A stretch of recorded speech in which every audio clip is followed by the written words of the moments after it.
everybody, welcome to another edition of The Daily. It's Wednesday, September 14th, here with Simon Borg.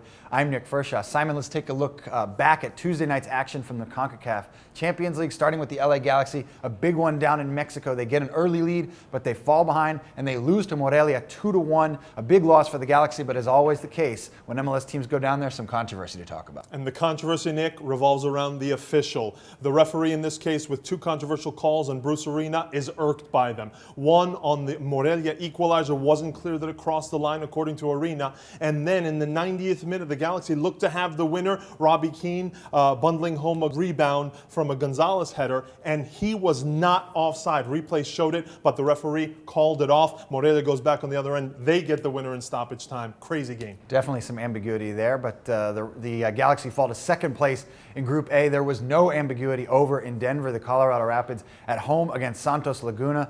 This one was not in doubt from the beginning. Santos wins this one 4-1. What went wrong for the Rapids? Well, what went right for Santos is that they brought their A-team, and all of their stars showed up. Daniel Ludueña gets the opening goal. Oribe Peralta scoring as well. He's a Mexican national teamer. Osvaldo Sanchez, a big save. And they had their new manager in the stands, Benjamin Galindo, so they had a reason to play hard.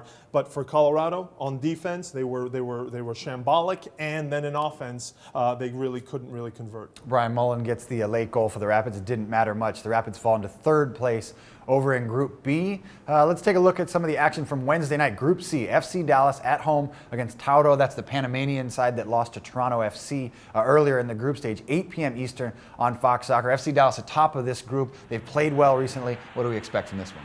Well, on paper, it looks like they should win this game, but they will be without Breck Shea and Marvin Chavez. They're two wingers, and we saw how much they struggled. They lost 2-0 in league play against New England. And for Toronto FC, they're also in action.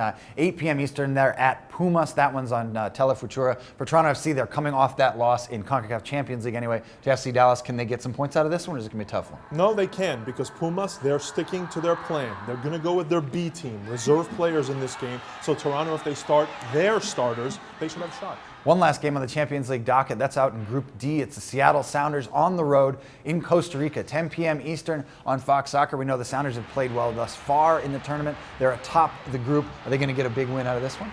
They're going to need to play well, though, to beat Herediano. They're not the first team you think of when you think Costa Rican soccer, but Herediano, they're coming off a 4-0 win over the Costa Rican League champs Alajuelense over the weekend, so they're on a high right now. Well, that does it for our CONCACAF Champions League schedule. A busy week out there. There's also a big game in the MLS regular season, the Columbus Crew at home against the Houston Dynamo, 7:30 p.m. Eastern on Matchday Live. And for the Columbus Crew, they've played well up until the last few weeks, where they've gotten two big losses against the Sounders and Toronto FC. Can they turn it around against the Dynamo? And they're going to have to. Robert Varzija, coach of the Columbus Crew, despite the fact that his team is in first place, tied with Sporting Kansas City, he's not fooling around anymore. He's promising changes. Danny O'Rourke, the veteran who's been sidelined because of injury, he's expected back in the lineup. And the Dynamo have struggled lately, too. Big game for the Eastern Conference to see where these teams can position themselves in the playoff race. One last thing before we go, the 24 under 24 series, exclusive here to MLSsoccer.com, began in earnest on Tuesday. We saw numbers 24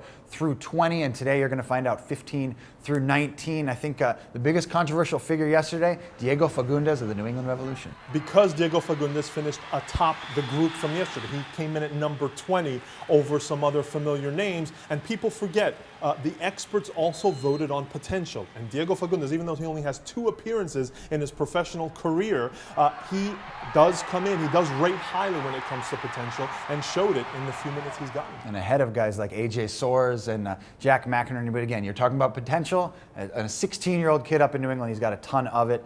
You can find the rest of that 24 under 24 series right here on MLSsoccer.com on Wednesday. And for all the latest headlines and CONCACAF Champions League, log on to MLSsoccer.com.